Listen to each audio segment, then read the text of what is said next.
ये परंपरा चलते आया है कि मुखिया चुनाव हो या सरपंच चुनाव हो या विधायक चुनाव, कोई भी चुनाव हो, हर एक चुनाव में मुर्गा दारू का बहुत ही महत्वपूर्ण रोल होता है और आज के समय में भी यही हो रहा है। तो इसको लेकर आप क्या कहना चाहेंगे? अच्छा, पूर्व उप प्रमुख जी, मैं आपसे जानना चाहूँगा, पिछला 2 चुनाव आपने कंटिन्यू चुनाव लड़ा, पहला पंचायत समिति का चुनाव लड़ा, फिर मुखिया का चुनाव लड़ा, इस बार क्यों नहीं चुनाव लड़ रहे हैं?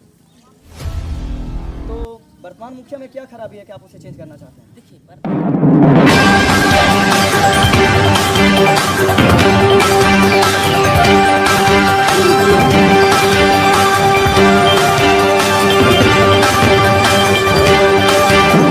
नमस्कार, मेरा नाम है राजन कुमार और आप देख रहे हैं यूनाइटेड भारत।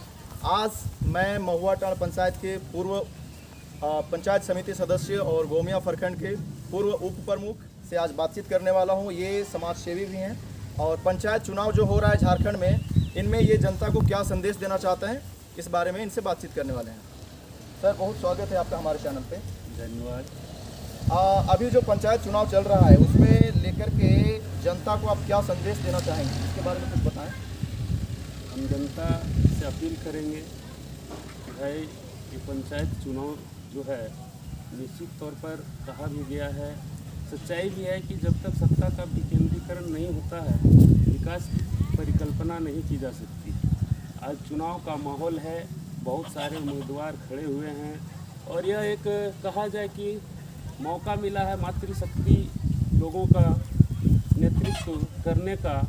हम जनता से अपील करेंगे कि जो चुनावी एजेंडा या चुनावी माहौल रहता था, लोग मुख्य मुद्दों से भटक जाते थे, मुर्गा दारू या लोभ में जो भी अपना मत को खो देते थे। हम अपील करेंगे कि इस मौका को अवसर में ले पब्लिक और एक अच्छे योग्य उम्मीदवार को चुने ताकि पंचायत का उत्तरोत्तर विकास हो सके। चलिए, बहुत अच्छा संदेश दिया आपने। अच्छा, पूर्व उप प्रमुख जी, मैं आपसे जानना चाहूँगा, पिछला 2 चुनाव आपने कंटिन्यू चुनाव लड़ा, पहला पंचायत समिति का चुनाव लड़ा, फिर मुखिया का चुनाव लड़ा, इस बार क्यों नहीं चुनाव लड़ रहे हैं? इसलिए चूँकि हम जो हैं बहुत छोटा परिवार है और छोटा परिवार होने के नाते चूँकि पति पत्नी और 2 बच्चे हैं, दोनों बच्चे बाहर में रहते हैं, महिला आरक्षित होने के कारण पत्नी समय नहीं दे पाती और हम जनता को गुमराह नहीं करना चाहते हैं कि हम पत्नी को भी खड़ा करके पत्नी को भी बाहर रखें, पब्लिक के बीच में ना रहे। इसलिए हमने काफ़ी सोच विचार करके निर्णय लिया कि नहीं, चूँकि मैं समय नहीं दे सकता हूँ तो क्यों डार्क में रखूँ, इसलिए हम इस चुनाव से दूर रहा। हम भी उम्मीद किए थे कि जेंट्स होता या तो जिला परिषद जनरल रहता तो हम भी एक कैंडिडेट थे, बट शुरू से ही समाज सेवी के रूप में हम स्थापित हैं। पद रहे या ना रहे, मेरा जो कर्तव्य है जनता के प्रति, मैं हमेशा जवाबदेही लेकर ही काम करता आया हूँ और करता रहूँ। चलिए, चुनाव लड़े ना लड़े लेकिन जनता के प्रति समर्पित है, बहुत अच्छा।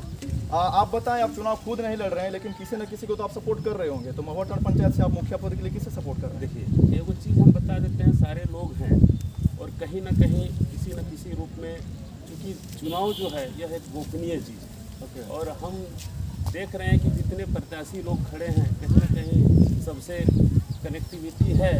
इसलिए हम जनता से अपील करेंगे कि जो जनता के बीच में रहने वाला है और जनता के सुख दुख में जो साथ देता है, वैसे प्रत्याशी को चयन करें और हम उन्हीं के साथ हम रहेंगे ही निश्चित तौर पर, और समय आने पर सब कुछ हो जाएगा। इसलिए आप लोगों से भी अपील है कि मेरे प्रति उतनी गंभीरता से ना लें, मैं खुद एक गंभीर हूँ। खास करके हम ये कहना चाहेंगे कि हम लोगों का तो प्रयास जो रहता है ही, और हम समझते हैं कि इस लोकतंत्र में मीडिया का भी बहुत बड़ा हाथ होता है। विकास में या अन्य मुद्दों को लेकर मुखरता के साथ आप लोग रखते हैं ताकि पब्लिक भी बहुत कुछ समझती है, आप लोगों से भी सीखती है और समझती भी है। हम तो कहेंगे कि आप जनता के बीच में हम लोग जैसे आदमी से कुछ पूछ लेते हैं, हम तो यही आग्रह करेंगे कि आप लोग भी एक ऐसा संदेश दें पब्लिक को कि भाई ये मौका आया है, अच्छे से अच्छे उम्मीदवार को चुने ताकि इस पंचायत का विकास हो और इसका एक अलग पहचान हो। चलिए, बहुत अच्छा। एक सवाल और मैं पूछना चाहूँगा आपसे, जैसे कि सभी लोग बता रहे हैं कि पंचायत में परिवर्तन होना चाहिए, मुखिया पद चेंज होना चाहिए, तो वर्तमान मुखिया में क्या खराबी है कि आप उसे चेंज करना चाहते हैं? देखिए, वर्तमान मुखिया में खराबी है नहीं है, हम तो एक ही चीज़ कहते हैं, जितने भी प्रत्याशी लोग खड़े हैं वह भी चूँकि 12 साल का नेतृत्व करके दिखा है या है अभी, तो हम तो कहेंगे कि वर्तमान मुखिया जो हैं वो 12 साल में क्या किया है इस मुद्दे को लेकर के जनता के बीच में जाए और वोट मांगे तो बेहतर रहे। और जो लोग नए हैं वो लोग क्या मुद्दा है, क्या वो करना चाहता है, उस मुद्दे को लेकर के जाए चुनाव में तो बढ़िया रहे। जैसा कि ये परंपरा चलते आया है कि मुखिया चुनाव हो या सरपंच चुनाव हो या विधायक चुनाव, कोई भी चुनाव हो, हर एक चुनाव में मुर्गा दारू का बहुत ही महत्वपूर्ण रोल होता है और आज के समय में भी यही हो रहा है। तो इसको लेकर आप क्या कहना चाहेंगे? आपने बहुत बढ़िया सवाल किया है।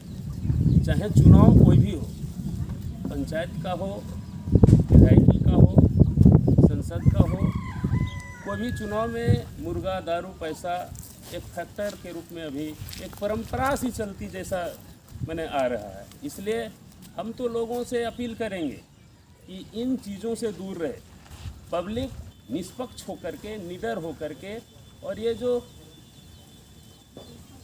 मैटर है मुर्गा दारू पैसा, इन सब से दूर रहे पब्लिक और अपना अच्छा प्रत्याशी को अपना मत दे, क्योंकि ये क्षणिक लाभ है, तुरंत में लोग मिलता है, तुरंत खा पी के ख़त्म कर देता है, 5 साल जैसे महत्वपूर्ण समय को गिरवी रख देता है।